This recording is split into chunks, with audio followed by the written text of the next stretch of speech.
nation. And Tracy, the reality is most people have no idea how this delegate process works. And that includes, I would say, especially most media or most journalists. They have no idea how this works. And yet they report on it like they're experts in it.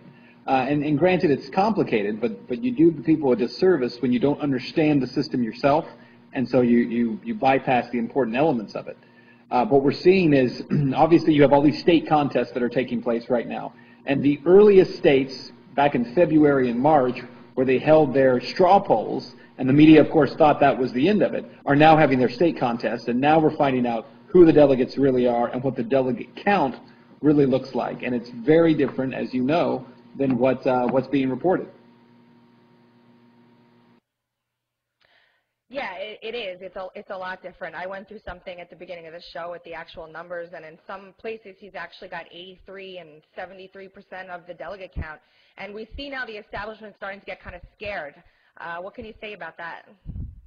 Well, the establishment should be a little bit scared because even though, again, media is not really reporting this stuff, there's this terrible thing out there called the internet by which people are able to get all this information. And so what we're finding is, especially, for instance, we're going to talk tonight in Reality Check about this Rule 38 the RNC has.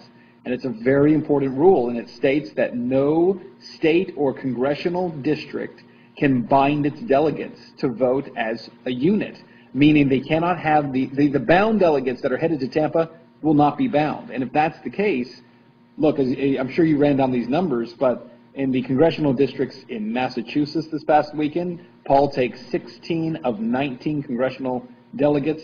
In the district caucuses in Louisiana, he's got 111 out of 150. Those numbers are staggering. So what you're actually going to see, if you're going to honestly follow this, is the presumed count, right, of delegates that Romney has. And you're actually going to see that number sliding down and the number for Paul going up. And it's going to be pretty interesting to watch. Yeah, I mean, I know a whole bunch of people going down to Tampa just to watch this all unfold. It's going to be kind of like kind of crazy and exciting in the process. And it's just interesting to see how now we're doing things that are shady and they're not legit when we're actually following the rules right down to the letter. Right, and what we're finding, of course, in all these contests, for instance, in Washington, Alaska, is it's the RNC and it's the state GOP who are not following the rules. They're breaking all of their own rules, including most recently, you know, the RNC now putting money into the Romney campaign, which violates their own rules. Rule 11 states that you cannot put money into a candidate's bank account, essentially, or into their campaign while primary is still going on, and yet that's happening right now. The problem is, again, it's a lack of fundamental education by the media to hold these parties accountable. No one's holding them accountable. In fact, I would say most journalists are taking their lead from the party because they just don't understand how it works. Well, you're holding them accountable, thankfully, and we appreciate that more than anything. I mean, you know, do you get in trouble for this? I would have to assume that there'd be some, like, shady backroom, be quiet, Ben Swan.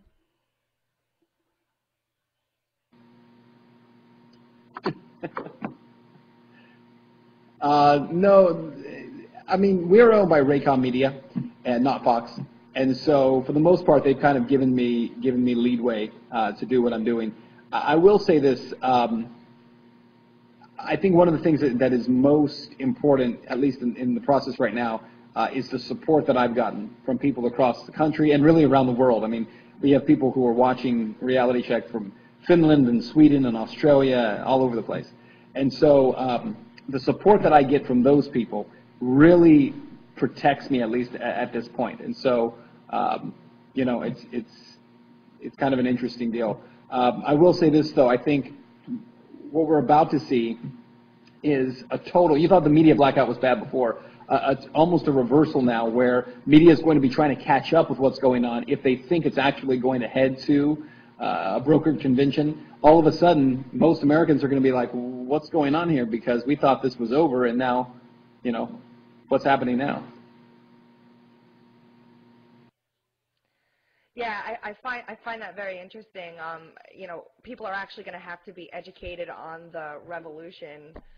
And you said before that you're not necessarily a Ron Paul supporter. You're just kind of looking to expose the truth, so to speak. Is that the case, or are you big? I know you're very liberty-minded, but do you have any candidate you actually support? Well, yeah, I'm definitely liberty-minded and a constitutionalist. And so, my belief is it's not so much about the candidate themselves as about protecting liberty and protecting the Constitution. So, as far as, I mean, I don't really want to endorse anyone or back anyone per se, because it really has nothing to do with what I do, which is to hold them accountable. I mean, regardless of what a candidate might say about themselves, if the rhetoric does not match the actions, then it doesn't really matter to me. So I think that my job is really not to necessarily support one person or another.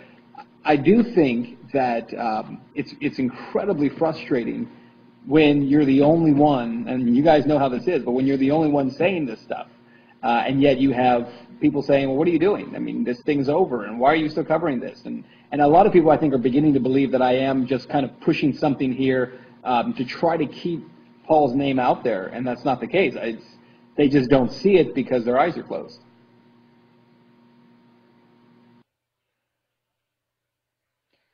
We know about that all too well.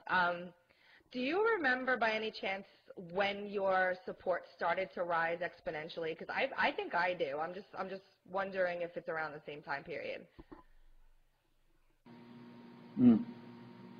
Yeah, I can tell you exactly. It was November 18th of last year, and that was after I did the piece to ask for fairness in coverage for Congressman Paul. And again, it wasn't done really.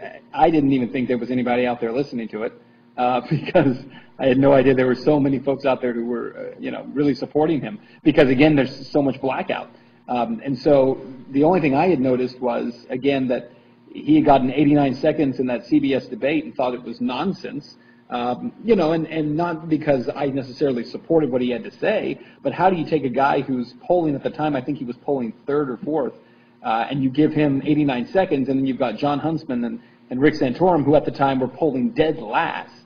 They weren't even getting numbers in terms of percentages, and they were getting 5 minutes respectively. So I was just asking for fairness and found out there were a whole lot of people out there who were asking for the same thing. Yeah, definitely. We all are asking for fairness, and that's why before you seemed a little bit taken aback on the phone when I said everyone was so excited that you were going to be here. But we appreciate what you're doing so much, and we've been fighting this for years and years, and to have someone as an advocate that's doing what you're doing is just really, really great. Maybe we'll take some questions after your response.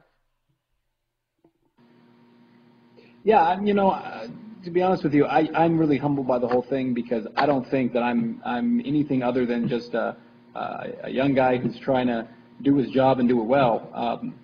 And personally, I've been frustrated for a long time with a lot of what I see in media and the lack of things. And I almost feel like kind of what I'm doing now is without sounding too cheesy, but it's what I was born to do. I mean, the reality is that my passion is really communicating effectively things that matter to people. And so the whole idea of, doing fluff news, entertainment news, talking about, Kardashians and that kind of thing, that's enough to make me pull my hair out. Not that there's anything wrong with the Kardashians, but I'm just not interested in doing that for a living. And I feel like now I've been given the opportunity, unbeknownst to me, to really be a part of something important. Okay, so someone asked, Ben, did you get a weird vibe at Fox News? Oh, when I did the deal with Brett Baer. No, I mean, I'll say no.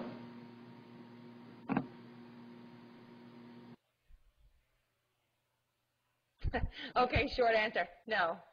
We know there was more to that one. Now, Frank has a question. Hold on. Oh, if Paul manages to get enough delegates to win, are there tricks or shenanigans that the establishment can attempt to pull to rob him or make it difficult? Well, definitely. There are definitely a number of things they could do. One of the things I expect to see in the next few months is the attempt to change the rules so that Rule 38 is no longer going to be applicable. I'm sure they'll attempt to bind every delegate possible. The other thing is you're immediately going to start hearing, I mean, there's certain terminology that's used, and they start kind of testing the waters for it. And some of that terminology we're already hearing are things like stealing caucuses, taking over caucuses. In fact, I posted on my Facebook tonight, Matt McDonald over in Maine sent me the email from Charlie Webster that went out today in regards to their caucus, which is this weekend. And it's already using terms like Ron Paul supporters plan to take over the caucus. We have to prevent them from doing that. You know, and they're already trying to prevent, and this isn't Paul supporters, Romney supporters, Santorum. They are trying to prevent Republican voters in Maine from being able to elect a chairman at their caucus.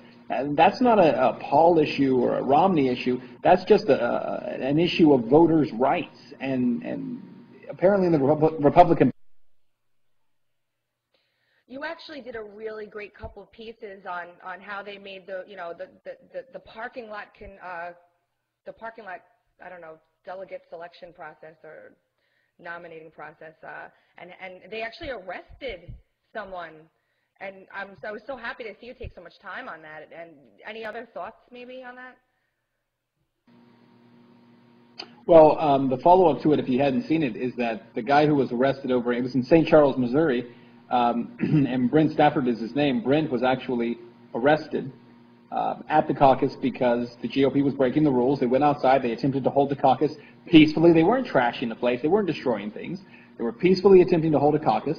And next thing you know, he gets arrested. Well, they went back and did a do-over, and Brent Stafford, the same guy who was arrested, winds up being elected chairman of the St. Charles, Missouri caucus, and he winds up running the whole thing. So a huge victory there in terms of that. But what's really sad about it is, again, you have this issue where these aren't radicals. These aren't anarchists. These aren't people who are trying to, destroy things.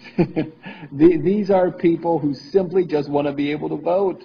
They want to have their voice heard, and it's I don't know. It's crazy to me how this stuff gets spun. So what happens? I mean, are there enough of us that are going to stand up to this backhanded sort of stuff that's going on, do you think? I mean, I personally feel like it's not going to be able to propagate. I think that it's going to be stopped by people for once. Thoughts on the power of our movement, I guess, is what I'm trying to say. Well, I think it could. I mean, I think what you essentially have is if enough of these supporters get into delegate spots, which again, if we're talking about the actual delegates in these bound states, many of those contests haven't even happened yet in terms of the state convention to select them. And so if you really do have this kind of revolution that happens within these caucuses and they're taken over, you go to Tampa and, at the very least, you put up a huge fight. You get a huge fight on the floor, and you make them recognize what's happening. And I think that will happen. Somebody asked me today, they said, honestly, there's no chance that Romney's not going to get this. And I said, well, that's not true. There is a chance he won't get it.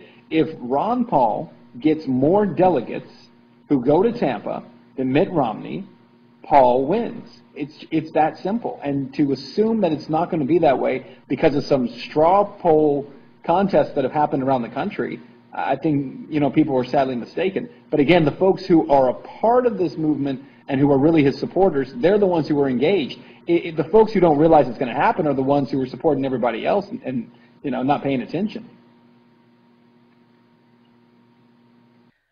Agreed, and I think it's really exciting. And some of the